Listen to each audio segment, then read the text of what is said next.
नमस्कार दोस्तों, एक बार फिर से स्वागत है हमारी इस वीडियो में। आज हम बात करने जा रहे हैं सूर्य का हमारे हाथ में क्या महत्व है। सूर्य हमारे हाथ में अनामिका अंगुली के नीचे होता है। ग्रहों के राजा सूर्य हमारी पृथ्वी का प्राण है। इनके बिना जीवन की कल्पना भी नहीं की जा सकती।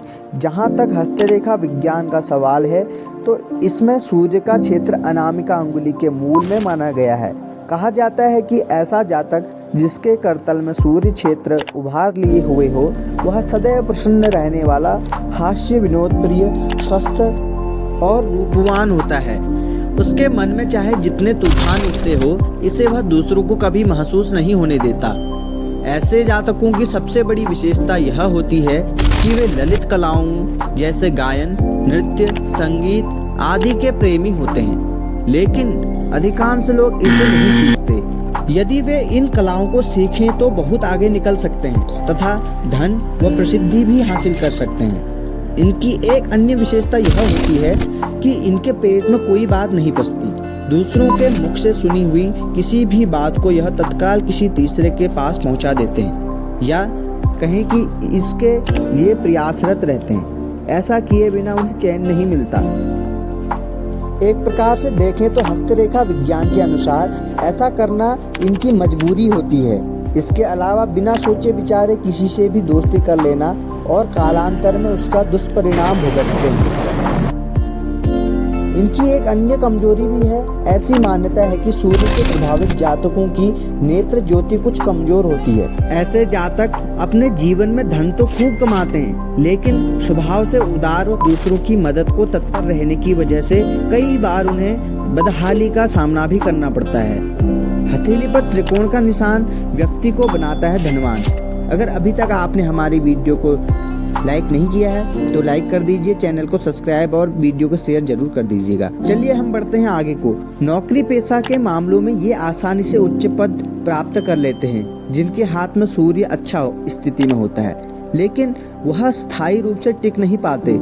हालांकि इनमें परिस्थितियों को साहसपूर्वक सामना करने का जज्बा तो होता है, अतः यह जल्दी हार नहीं मानते। ऐसे जातक जिनके सूर्य पर्वत का झुकाव शनि पर्वत की ओर होता है, वह पाशविक मनोवृत्ति के स्वार्थी व अपराध में रुचि लेने वाले होते हैं। ऐसा जातक जिनके सूर्य पर्वत का झुकाव बुध पर्वत की ओर हो, वह ज्योतिष के ज्ञाता, वक्ता, लेखक, राजनीति के क्षेत्र में दखल करने वाले तथा कला के क्षेत्र में आय अर्जित करने वाले हो सकते हैं। और साथ ही जिन जातकों का सूर्य पर्वत दबा हुआ या न के बराबर हो या हो ही ना, वह जीवन को भार के रूप में ढोते हैं। उनके जीवन में चमक दमक एवं आकांक्षाएं कम होती हैं। कमाना, खाना व सोना ही उनकी दिनचर्या होती है। इस प्रकार के कई जातक मंदबुद्धि भी होते हैं, लेकिन अगर सूर्य पर्वत अच्छा हो तो यह इसका विपरीत फल देता है। और जिनका सूर्य क्षेत्र झुका हो अथवा दबा हुआ हो, इस क्षेत्र में नक्षत्र का चिन्ह तो जातक को उज्जवल भविष्य, उच्च पद, धन व प्रतिष्ठा मिलती है, जबकि इस क्षेत्र पर त्रिभुज का चिन्ह यह दर्शाता है कि जातक अपने कलाओं के माध्यम से धन अर्जित करेगा। इस क्षेत्र में द्वीप का चिन्ह हो तो यह शुभ नहीं माना जाता। ऐसी मान्यता है कि ऐसा जातक को षड्यंत्र का शिकार होना पड़ता है और प्रतिष्ठा से हाथ धोना पड़ता है। इसी प्रकार इस क्षेत्र में क्रॉस का चिन्ह हो तो जातक को कई क्षेत्रों में असफलता देता है। बहुत बार बहुत से लोगों के हाथों में क्रॉस का चिन्ह देखने को मिलता है, तो उसमें क्या फल जानना है हमें? उसमें जातक को कई क्षेत्रों में असफलता देता है। सूर्य से प्रभावित जातक अभिनय, गायन, हास्य, लेखन, चिकित्सा, खेल, इलेक्ट्रॉनिक्स, सेल्स, राजनीति, पेंटिंग एवं प्रशासन आदि के क्षेत्र में भारी सफलता अर्जित करते हैं। हालांकि उन्हें संक्रामक रोगों एवं कमर दर्द का भय रहता है।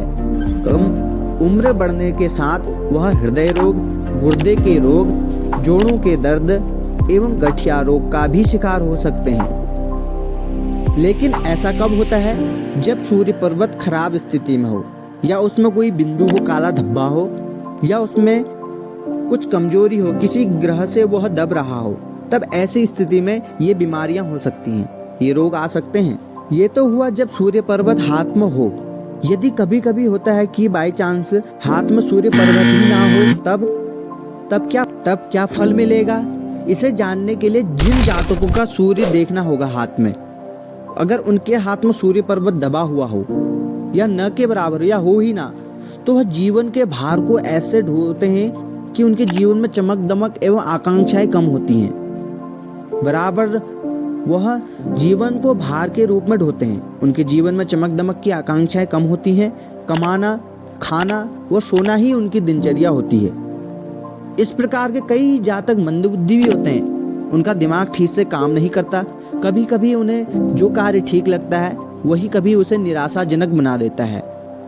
तो ऐसे जातकों के लिए उपाय भी होते हैं। और हाँ, यदि सूर्य पर्वत ज्यादा ही उठा हो तो यह भी ज्योतिष शास्त्र में शुभ नहीं माना जाता है। यह भी कुछ न कुछ अशुभ संकेत देता है। जिनका सूर्य क्षेत्र झुका हो अथवा दबा हुआ हो, इस क्षेत्र में नक्षत्र का चिन्ह हो, तो जातक को उज्जवल भविष्य, उच्च पद, धन, प्रतिष्ठा मिलती है। जबकि इस क्षेत्र पर त्रिभुज का चिन्ह यह दर्शाता है कि जातक अपनी कलाओं के माध्यम से धन अर्जित करेगा। उसके पास नई नई खूबियां होंगी, नई नई कलाएं होंगी। या वो पेंटिंग के क्षेत्र में उतर सकता है या फिर वो राजनीति के क्षेत्र में उतर सकता है। इस क्षेत्र में द्वीप का चिन्ह हो तो यह शुभ नहीं माना जाता। द्वीप का चिन्ह से तात्पर्य यह है कि एक जौ के आकार के समान कोई चिन्ह बना हो। जैसा जौ होता है उसके आकार का ठीक एक अगर चिन्ह हो तो उसे कहते हैं हम द्वीप। तो यह शुभ नहीं माना जाता है। ऐसी मान्यता है कि ऐसे जातक को षड्यंत्र का शिकार होकर पद प्रतिष्ठा से हाथ धोना पड़ता है। या तो कोई उसे षड्यंत्र करके उस कार्य में फंसा देगा, या फिर हो सकता है कि किसी के कार्य के चलते, कुछ कार्य के चलते हुए वह किसी कार्य में कुछ ऐसा कर बैठे कि उसे उस षड्यंत्र में उसके जाल में फंसना पड़ेगा। तो ऐसा होने से प्रतिष्ठा से हाथ धोना पड़ेगा और जो उसकी पद प्रतिष्ठा होगी उसे काफी नुकसान होगा। तो इसी प्रकार इस क्षेत्र के क्रॉस का चिन्ह हो, इस क्षेत्र में अगर क्रॉस का चिन्ह आता हो तो जातक को कई क्षेत्रों में असफलता देता है। क्रॉस का चिन्ह भी शुभ नहीं माना जाता है। और हाँ, यदि क्रॉस का चिन्ह है और वह किसी डब्बे के अंदर पैक है, अगर डब्बे के अंदर क्रॉस का चिन्ह है तो वह धन को संचय करने की वृत्ति को दिखाता है। सूर्य से प्रभावित जातक अभिनय, गायन, हास्य लेखन इत्यादि में काफी निपुण होता है और इसमें वह काफी माहिर भी होता है। पेंटिंग हो गया, प्रशासन हो गया, राजनीति के क्षेत्र में सूर्य से अच्छे प्रभाव देने वाला सूर्य राजनीति में व्यक्ति को, जातक को काफी अच्छा हद तक काफी अच्छे पद पर पहुंचा देता है। और अगर यह सूर्य काफी बलवान है, ज्यादा तेज है, तो यह कभी कभी नेत्र ज्योति को भी कमजोर कर देता है। अगर सूर्य की तेजता हमें अगर ज्यादा मिले तो हम क्या है, जलते हैं। तो उसी प्रकार सूर्य की तेजता अगर ज्यादा मिले तो वो नेत्र की ज्योति को कमजोर कर देता है। तो सूर्य के प्रभावों से इसी प्रकार अनेक चीजें होती हैं जिसे हमें जानना होता है। कुछ इसमें अपना हमें अनुभव लगाना होता है, कुछ इस बारे में हमें जानकर इसे समझना होता है। तो सूर्य पर्वत क्या फल देता है, कहाँ कौन सा फल देता है, इसको जानने के लिए सूर्य पर्वत की स्थिति को अच्छी तरह से जांचना होता है। हाँ, हालांकि सूर्य पर्वत से ही इतना सब कुछ नहीं होता, लेकिन सूर्य पर्वत के आस पास में जो ग्रह हैं, शनि या बुध, तो यह ग्रह कैसा प्रभाव डाल रहे हैं, सूर्य पर्वत के लिए कैसा स्थान दे रहे हैं, कैसी मित्रता या शत्रुता रख रहे हैं, इसका भी ध्यान देना बहुत आवश्यक होता है। सूर्य पर्वत तो अपनी स्थिति में अच्छा है, लेकिन अगर बुध पर्वत की स्थिति सूर्य पर्वत के लिए अच्छी नहीं बन रही है, उस स्थिति में बुध जो वाणी का क्षेत्र है, वाणी वगैरह अच्छी करता है, तो सूर्य के लिए खराब हो सकता है कहीं ना कहीं। तो यही सब देखते हुए हमें सूर्य और बुध हो गया, शनि हो गया और ग्रहों की स्थिति होगी, उसमें कोई रेखाएं होगी सूर्य पर्वत पे, उन सबको जांचना बहुत मायने रखता है। उन सबको जांचना काफी हद तक अच्छा रहता है। यदि हम अगर सूर्य पर्वत को अच्छे से जांचें और अन्य ग्रहों को भी जांच के और उस ग्रह में सूर्य के पर्वत पर कौन सी रेखाएं हैं, कैसे चिन्ह बन रहे हैं, उन सबको देखते हुए अगर फलादेश करें तो यह काफी हद तक सटीक बैठेगा। और इसके लिए अनुभव लेना बहुत ही आवश्यक है। अनुभव होने पर यह सटीक बैठता है। तो इससे हमने क्या सीखा? इससे हमने जाना कि सूर्य पर्वत का अध्ययन करना भी बहुत आवश्यक है। तो फिर मिलते हैं अगली वीडियो में। ऐसे ही वीडियो देखने के लिए हमारे चैनल को सब्सक्राइब, वीडियो को लाइक शेयर जरूर करें और फिर मिलेंगे अगली वीडियो में। तब तक के लिए अपना ख्याल रखें।